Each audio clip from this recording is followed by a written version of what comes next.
Ba-da-dum. Ba-da-dum. That's what you got? At least right now, yeah. It's Monday. It is 8 o'clock. And if it's Monday at 8 o'clock, it is Mighty Monkey's Nerd World News. And we are your hosts tonight, the people with the cheapest hair and makeup budget of any news program in the United States. Yes. How are you? It's been such a long time since I've seen you. Like a whole 30 seconds because I was looking this way and then I looked at and I see you again. Yes. Actually, I'm pretty good. I had a nice dinner. Thank you. Yeah, you're welcome. Dana's on board. Peter's on board. Melanie is here. So is John, Vicky, and Deanna. Great to see all of you so far this evening. What else is new and exciting? I am looking forward to Championship Sunday next week. Oh, that's right, because your 49ers, My 49ers are still alive. Show them the fingernails. Oh, yes. My Niners nails. And the jacket I had on today. Yeah, she's got her. My 49ers. Somebody's a 49ers fan in this group. Yes. All right. So my kid decided that he was okay, and he survived. He did survive last night. The Bills' dismissal from the playoffs. And he was talking to my mom today, and he said yes, that they all are rooting for the Niners next week. Okay. So. All right. Elizabeth Rice is here. There's Christine Buckman's on board as well. Great to see all these people. Look at this. Dana is hanging out while putting my postcards into the computer. All right. Cool. Everybody needs a distraction, and guess what? We provide that. So we're going to jump into the fun. I am distracted. You are distracted? Yeah, you've got your game, so you do your thing. Yeah. Boom, look at that handsome stud right there. Jason Momoa teases more Aquaman and DC Universe future with his current character pictured right there with him, and a possible future character also in... What the heck is that? The graphic. That is Lobo. He's one of the... Lobo means wolf in Spanish. Right, but he's like an extraterrestrial badass. He's one of DC's not so much anti-heroes, but just kind of fun villains. Last week at the Sundance Film Festival, Jason Momoa detailed a recent meeting with Warner Brothers Discovery CEO David Zaslav to blueprint his next steps at the media and comic book giant. He goes on that he's quoted as saying, "I love James Gunn, and there's going to be some really cool things what they're doing with DC, and I definitely will be in more than just one." And this is something he said Friday when asked about his future. He goes, "There's room for me to play a couple of different roles," the Aquaman actor said. "I've seen other actors do it, so yeah, I want to take a shot at it." Joking that he could play multiple superhero characters like how Ryan Reynolds has played Green Lantern and Deadpool, Momoa left no doubt his conversation with Zaslav was a success on both sides of the table. "We have a special relationship. I wish I could say more," Momoa added when questioned if he would be exiting his DC superhero role, as so many of his fellow Justice Leaguers have appeared to do over the current regime. "I'll always be Aquaman, and there's a lot of evolution for that, so I'm not going to go anywhere, and it's very exciting." With the sequel to Aquaman, Aquaman and the Lost Kingdom set for Christmas Day release, Momoa is clearly a high priority for DC and Warner Brothers Discovery.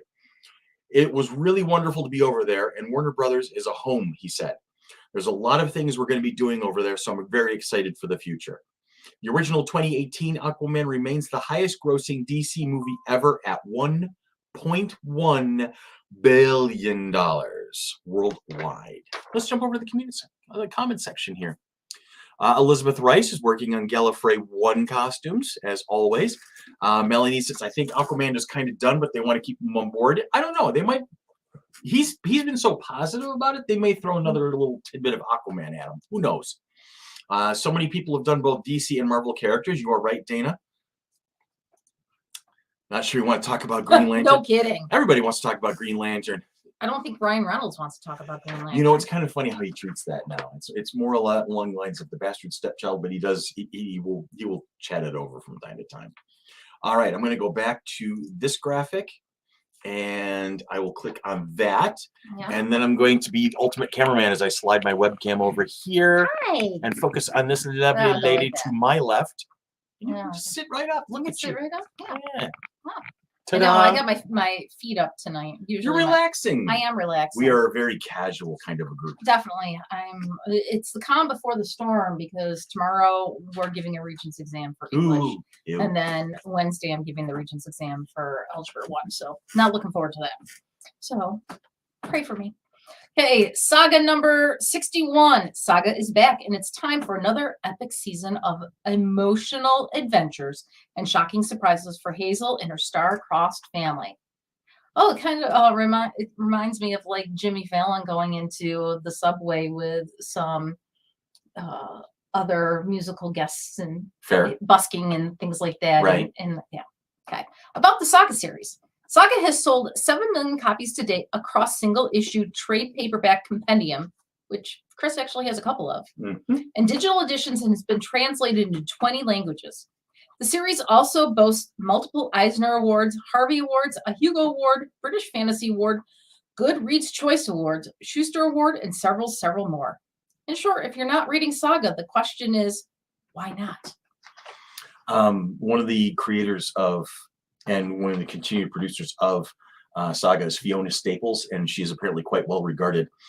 We took a pass at her a couple of years ago to see if we can get some information for her. She's just unfortunately way too busy to come to FC3. We're hoping to catch her at a downtime. We're going to hope to catch her at a downtime sometime. We'll bring Fiona Staples from Saga in. What's downtime? The opposite of uptime. Okay. I'm going to eat chocolate now. Sirens Gate number 3. Oh, God, click a I button. gotta cut. What have you always told me? If you're going to pick comics, make sure they have cool covers. I think that's that one, just a cool outfit. I think that whole That's thing freaking qualifies. badass. Well, I thought you'd like that one. Sirens Gate. I'm eating chocolate. Yeah. The time has come for the dramatic unmasking of our mystery character. See, this is number 3, so now I have to go back find 1 Real and 2. quick, Dana, there's no way we'd be able to afford him. I'm sorry, honey. This has been such a closely guarded secret that only Shannon Meyer himself knew the truth. Until now. Tara and her companions are about to catch a glimpse of what she is truly capable of. Just when we thought things couldn't get any stranger. Yeah, a whole new surprise is just on the horizon. This is an issue from Dynamic Comics you have been waiting for. So I am going to put a note on my phone. Yes. Sirens Gate. Sirens Gate 1 through 3. Let's see. Note. Sirens Gate. Who's the author? Do we know now? Shannon. Shannon Meyer. Shannon Meyer. Okay. Hold on. You have to see if you can track down issues 1 and 2 while you're at it. I know, that's why I put it on There here. I need That sounds like something that Andy and Patrick at our 1 usual shop will through probably be able to help 3. you out with. Yes. A lot of comics. Ooh, I know. On our show, well, I could have scribbled on paper, but at least if it's on my phone, I have it. All Yes. right. Okay. You ready? Ooh, and Melanie says, ooh, she could totally cosplay that. Yes. Yeah. That's next. That's a very simple, elegant, and badass kind of a cosplay if you look at that outfit. I'd like to see what It kind of reminds me a little bit of like a rogue, and I want to see what the art like is in the book itself. Sure. There you go. Tom Mysterium number 3. Again. This reminds me of one of the Nintendo DS games. Okay. It's like a clock mystery type thing where they're solving stuff. Time is running out for Conrad McDowell and his psychic friends. The spirit has guided them to discover the who and the where. At least they all have their theories. But how did this poor soul meet his final demise? Walk into the manor and see if you can deduce the real who, where, and how our Spectre was murdered, and help him to cross over to the other side using your sixth sense. From Source Point Press, based on the popular board game Mysterium. Dun, dun, dun, boom. That's actually really cool. See, well, I'm good at finding these covers Yeah, for you. Melanie's like, yeah, I find the puzzle game. Yeah, that's what it is. You had to go here, you had to go here, you go here. There was like 4 or 5 of them. My son Tyler had them.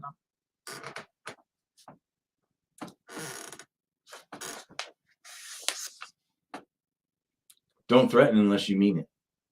Just saying. I had dinner, so I'm not that hungry right now. Peter read online that the BBC wants to colorize the old black and white Doctor Who shows. How do you guys feel about that? I just say leave it alone. Here's what I'm going to say about it. Peter, what's one of the few things you see online on a regular basis? Answer: the classic Doctor Who's. If colorizing them gets these people off their asses and actually puts them in a spot where I can get my hands on them and watch them on a regular basis, so be it. You know what? If it really bothers me, you know what I can do? Go into my TV's controls and turn the color off. So I will decolorize them if I have to. Honestly, I don't think it's that big of a deal in the overall. If it helps them feel more comfortable to give fans the access to the material from the classic days, I'm all in, because I would rather have access to the material than no access at all. So there's my answer on that. What do you think? Turn the color off. Turn the color off. Yeah. Seriously, it's viable. We all have that. My color's kind of off on my TV anyway. It really is. I was noticing that the last time I was there. I've been trying to fix that, and we might just eventually have to break down and get a new TV because it's got some video game burn and stuff in it. Yeah, so I think the colors are. Your boys have not been gentle to that. Well, now that TV is only what 3-4 years old, isn't it? Because Tyler or Riker threw a Wii remote at it accidentally. Yeah. That was the replacement one. Yeah, that had to have been. Don't say anything more than 4, please. Oh my God. Yeah. Well, Riker's 14. He's going to be 15. So Riker was playing the Wii and whatever. I want to say it was at least 7 or 8 years ago. Oh my God, my hair looks terrible tonight. Oh well. The video games. Peter says, I don't think it's going to look right. You know, it's worth looking at just to see what they come up with. Really, when it comes right down to it, I think it's going to be just see it, just see what happens and see what you think about it. But again, like we were saying just a moment ago, if it bothers you, just like I said, just go into the TV's controls and slide that color wheel right back down, and it should restore what you're used to. Yeah. Melanie, the game series was Professor Layton. Okay. He had the Curious Village, the Miracle Mask, something like I can't remember. Hey, and the Miracle Mask, $79 at Macy's, because you can't find these 3DS games because it's for the 3DS. Right. Now, see, I want to go back and play some of them, but yes, it was Professor Layton. All right. We're going to jump into one more big story for the night. I Let's see, Jennifer Ludwig. I'm hoping to help with that. I'm trying for a 30-day code. Okay, cool. Yeah, the Addams Family and I Love Lucy sets were crazy pinks and greens because they blended well with black and white. So a lot of sets were really weird colors, but because it was the shading and how they would contrast with a black and white visual display. So yeah, if they colorize the Doctor Who's to match the sets that existed in the filming, then that might look a little weird. But if they colorize them and say, well, this is red or green or whatever, then it might look better. Also, 1,000,000% off topic, but I finally remembered who Chris reminds me of, the dad from Lizzie McGuire. Okay. I have no clue who that is. I'm Googling. I've seen the show Lizzie McGuire. And apparently I remind somebody of the father from Lizzie McGuire, which I'm going to take that as a compliment because I know Elizabeth Rice and we get along. We're good friends. So I'm hoping that was a compliment. If it wasn't, then Elizabeth, what the hell? Anyway, we got this guy up yet? Robert Carradine. Okay. I can sort of see it. I'm taller and better looking, but yeah, I can sort of see it. Sam McGuire? Yeah, that's him. Yeah, because Haley Todd was Joe McGuire, the mom. That's funny. That is cute. He was in Revenge of the Nerds. Really? Was that him? Oh my God. I'm just going to hide now. And his brother's David Carradine. Okay. Which is the Kung Fu series. Right. The Carradine boys. There's a couple of them. All right. Yes, it's a compliment. And then Keith Carradine is the other one. Yeah. Hey, look. Cobra Kai renewed for a 6th and final season. All right, let me put this back here. Netflix announced today that Cobra Kai, the Emmy-nominated hit comedy that updated the Karate Kid saga for a new generation, will return for a 6th and final season soon. In an open letter to fans, creators Josh Heald, John Hurwitz, and Hayden Schlossberg wrote, "Our day one goal with Cobra Kai has always been to end it on our terms, leaving the Valley in the time and place we've always imagined it. While the announcement doesn't give a date for the season 6 premiere, it does provide fans with some hope that more Miyagi-verse spin-offs are on the way, as Heald, Hurwitz, and Schlossberg have long professed to be open to additional series of the martial arts franchise. As Schlossberg told EW in 2020, we treat Karate Kid like Breaking Bad, and our show is like the Better Call Saul. But we may be the Breaking Bad for some other Better Call Saul that we come up with. Whether it's through characters we've created or other characters from the franchise that haven't been explored.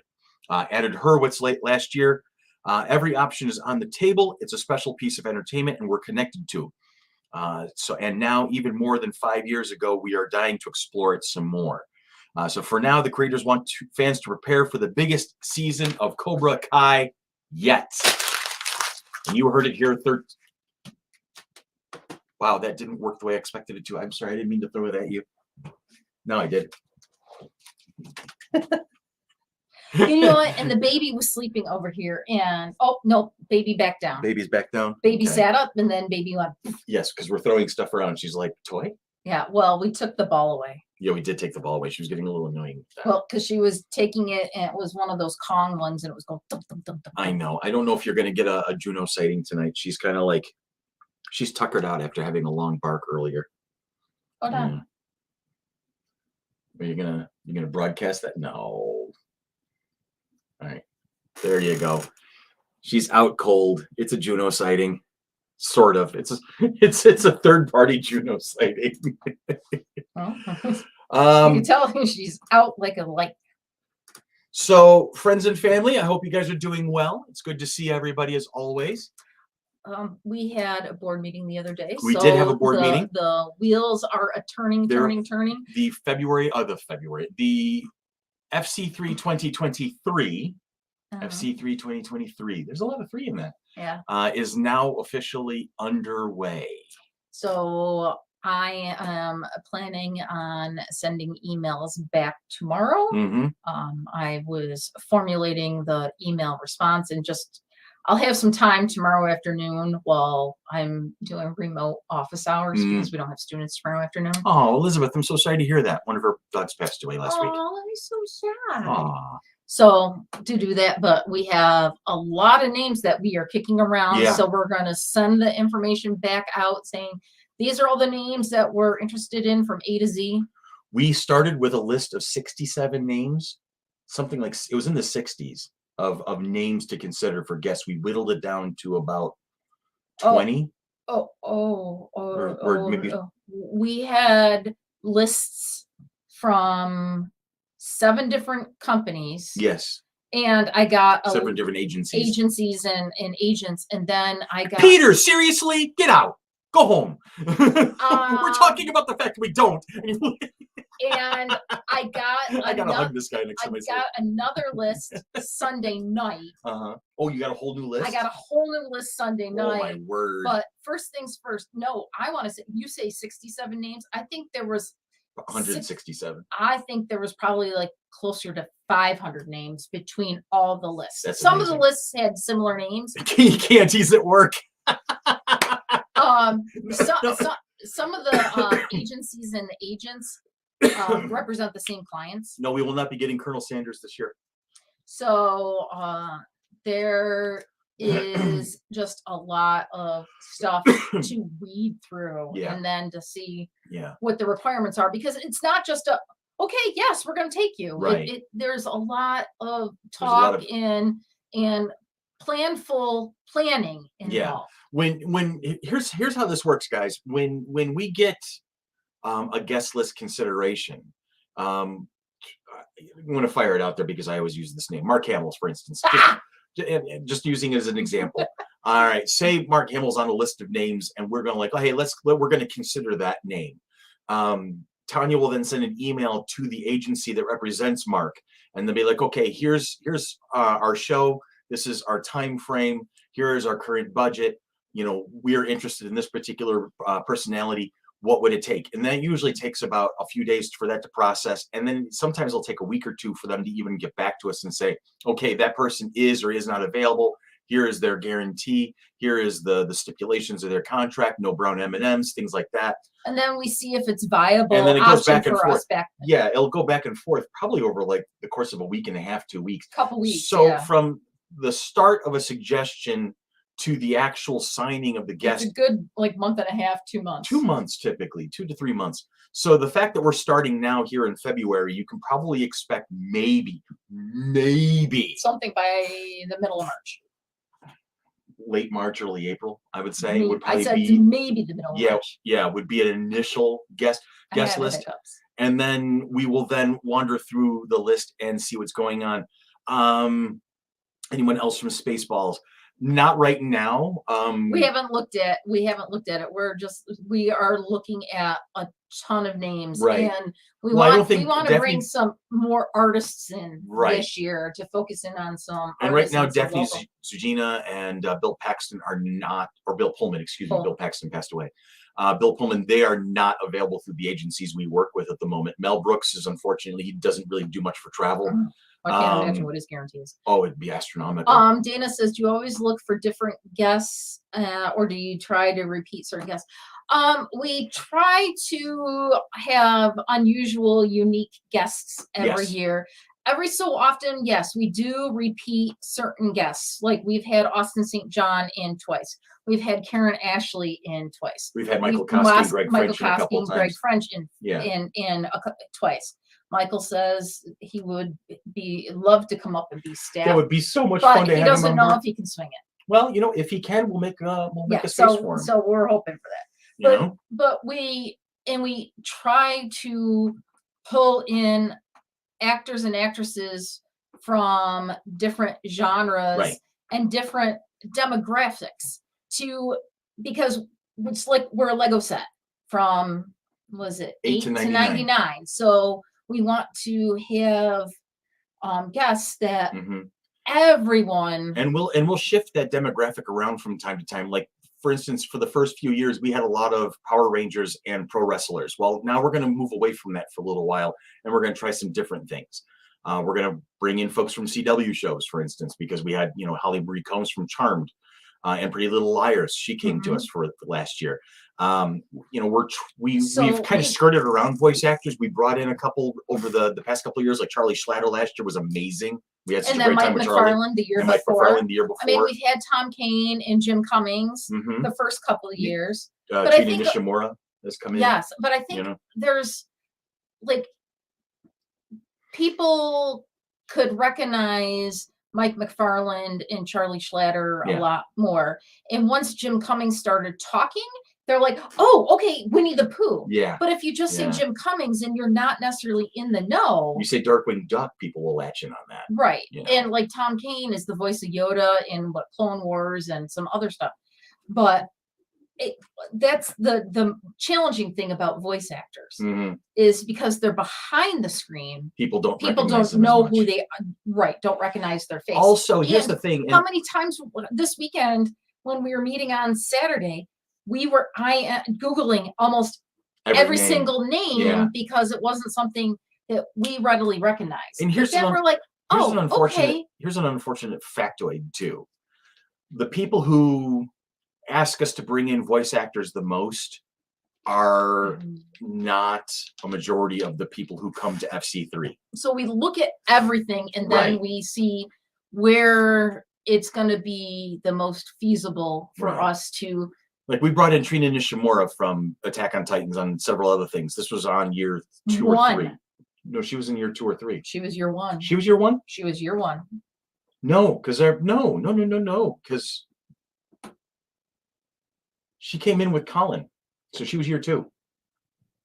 The only voice actor we had was it Jim Cummings? Was Jim Cummings on year 1. Oh, I thought. No, she was here for the 17 show because I remember when we made the announcement, we were talking. Brian and I were with Kelsey, our intern. She was dressed up as one of the Attack on Titan, one of the mains. Okay. And so it was 2017. Some of the shows get blended together. Oh, I know they all blend together, but you got to trust me. I know what I'm talking about half the time. Yeah, because anyway, this is the 7th year. People really pushed us to bring Trina in. Okay, and people loved her, and her panel room was full, and everybody had a great time. And maybe we missed her guarantee by a lot. Yeah. There wasn't, and that the was people who wanted to see her weren't interested in her autograph, stuff they, like that. they were And interested in just seeing her. yeah, just seeing her and talking to her, which unfortunately, to be blunt about it, unfortunately, it doesn't pay the bill. So that's kind of a thing. So there's been an occurrence on a couple of occasions where people have said, bring in this voice actor. We brought in that voice actor, and that voice actor has not been very successful for us. Wonderful people. I don't think we've had any guests that really have been bummers. I mean, Jake the Snake Roberts was not fun to hang out with, but he doesn't care about my opinion anyway. He'll tell me that to my face. But we've had some great folks. I've loved every single Power Ranger actor I've met. They've been wonderful people. But we also have to be very He doesn't careful. like the Power Ranger franchise. Well, it's not so much that it wasn't as important to me as it is to important to some others. Now, see, That's the my thing. kids have both watched it. Yeah, see, my jam is the traditional Star Wars, Star Trek, Doctor Who combination, right? So that's not gonna. Deanna's right. Jake was better than the Nasty Boys. Oh, yeah, everybody's better than the Nasty Boys. And I would hang out with the Kardashians before I'd hang out with the Nasty Boys. So I mean, that's kind of like our thought process. Yes. I mean, we always want to be as transparent as possible. Right. However, the one thing that we can't be transparent about is where they're staying, and what we're paying them or what they're trying to earn, that type of stuff, because that's the business sense that no one else needs to know that. Yeah. But I know, I just wish autographs weren't so expensive. Yeah, I mean, we try our hardest to get that pricing information prior to it. What it helps is getting a combo from something where you get like the autograph in the picture or the autograph in the selfie and things like that, because it's a little more family friendly. We get the screws put when it budget friendly. When it comes to pricing, we get the screws put to us because everybody expects that we're the ones setting it, and we don't. We never set those prices. We don't have the ability to advertise those prices until they are given to us by the agent, and for whatever reason, agents some of it changes from show to show. Yeah, they won't provide that information with us usually until like the day of the show, so we can actually update our on the table signs. So people for weeks are like, we want to know how much this is going to cost. We don't know. I know. Dana says, I get it, just makes things harder. And believe me. Oh, trust me. If we had that information, we would share it immediately. Seriously, we would want you to be prepared. We want you to be able to figure that all out. It's part of our process of transparency, right? We want you to have that information so that you can figure out how to best plan your weekend out. And if we had it, absolutely we would share it. I mean, as soon as I knew Austin St. John was coming back, we were able to say, hey, how much you charge for autographs. And it took them 2 weeks to get us that information. Gigi Edgley, way back in our first show, didn't tell us until she was walking to her table opening day. And then it's challenging for us because then we need to make signs. Sometimes the guests have their signs already printed and they can put it on there. But if we don't have it, I mean, that's the challenging part about the guests. But just know that we don't like keeping information from you guys. If we know something, we're also really terrible at keeping secrets, which is why as soon as we sign a contract for a guest, we announce it that day. We never hang on to surprises. When people are like, Hugh, do you have any more guest announcements? Have I said anything? The answer is no. I'm terrible at keeping secrets, people. Especially for guests, because inadvertently I am going to say something to the wrong person, or somebody will. And you have. Somebody's already heard about, like, say, a wrestler coming, and then they mention something to me, and I'm like, how did you even get that name? Because it's outside, whatever. Or the fact that Susan Harris was potentially coming, and I was getting emails. Ashley, I'm throwing you under the bus. But I was like, wait a second. It just. Or it'll just come up in everyday conversation. Yeah. Sure. So, I mean, we might throw it out there going, give us some names. We will see what we can look into. Right. I mean, that's the thing. It's like we have a ton of names to go through. And we're at the beginning of a very long and involved some process. Might be very feasible. Some might be way, I know. No, I am the Tom Holland of everything. So like Mark Hamill said, if you wanted something to get around, there was telephone, telegram, telecarry, telecarry Fisher. So if we want if we want state secrets to get out, we're going to tell Melanie everything. And Deanna says, or the guest post to their social media before. That's happened too. Who posted that they were coming before we even acknowledged it? I don't remember. Was it Bruce Boxleitner? I think he posted before. Somebody I remember it was in one of the early convention center shows. Somebody posted. I think Jason Font did it. Oh, and then he never showed up because it was COVID year. Because it was COVID year. Yeah, that was a thing. And he was going to be on our list of people to contact this year. But unfortunately, Jason Font from the Power Rangers will probably not come to an FC3. One, it's in September, and it's his right around his daughter's birthday, and that's priority, and that I respect that completely. And we just saw a flyer that he's coming in October to Bartertown. Yeah, which is in Webster. It's a comic and collectible shop in Webster. So he'll be in Rochester. He'll be here. He just is not going to be able to come to FC3 because he's got better priorities. That's the thing. Yeah, I'm never going to fault the guy for taking time off for his daughter. Yeah. You know? So I mean, that's the thing. So it's something that we've looked at. We tried. He was set for the 2020 show, and unless he's a surprise drop in, probably. Well, if it was the same, I can't do a surprise drop in. I would blow that secret right out of the water. It would be terrible. No, I would be right up there with Melanie going, I know something you don't. So yeah, I mean, that's something that we look into. And in addition to the guests, we're always looking for more experiences for the attendees to do. I'm going to try and do more to bring in demonstration stuff for the stage this year. We have a little bit better budget for stuff like that. So we're going to reach out to folks that we've reached out to in the past, maybe somebody who's been to Rochester but not been to FC3, things like that. So we're going to try and pick things back up again. Okay, Melanie, you said that, so therefore it's now on your job, your and Greg's job, to create the scavenger hunt, because I can't do it. No, but also if our viewers, any of you guys that are on like Dana and Melanie and Deanna and whatever, if you have an idea for a panel to run because you're really into, I don't know, maybe Greg throwing it out there. Melanie and Greg are a whole experience. Yeah, no kidding. Well, Greg is doing a lot of like the resin pieces and things like that. So it could be just how to get started into the resin or something like that. And resin casting, things like that. And just something like that. Or how to paint miniatures. Like if we could get Sean and I can help him with that because I'm learning myself right now. Yeah, it's like, okay, this is what you need to do. I want to do more with D&D and stuff like that. Absolutely. I really do. But and so therefore, yes, we need people that are wanting to come and do this. I know. Unfortunately, I got things to do. I know. I got to take care of my mommy. Yes, I'm sorry. But my mommy's a Lego set right now. She got a new hip. They're putting her back together again. So. Well, is she was it Lindsay Wagner in the Bionic? The Bionic, yeah, I have the Bionic Nana at my mom in my family.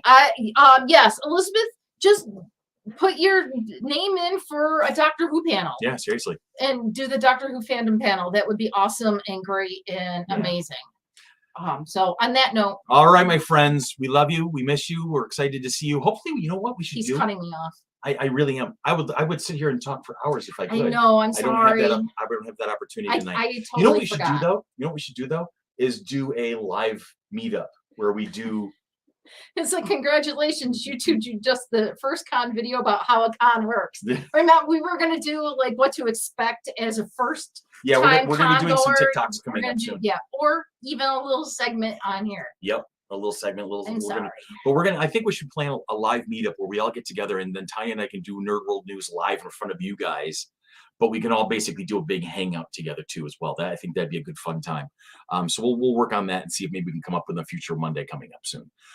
So for Tanya, for Dee, for Dan, for Ann, for Brian, for Laura, who doesn't work with us anymore, but we love her anyway because she's awesome. For Melanie, for Elizabeth, for Peter, because he's so he's such a stalwart when it comes to Doctor Who, and I love that about him. And for Juno, who we have not seen today directly, but there you have it. And for Christine, who's going to be doing Regents exams right along with this one in her own school district. You guys have a great week. Have a safe week. And guess what? We'll talk to you again next week.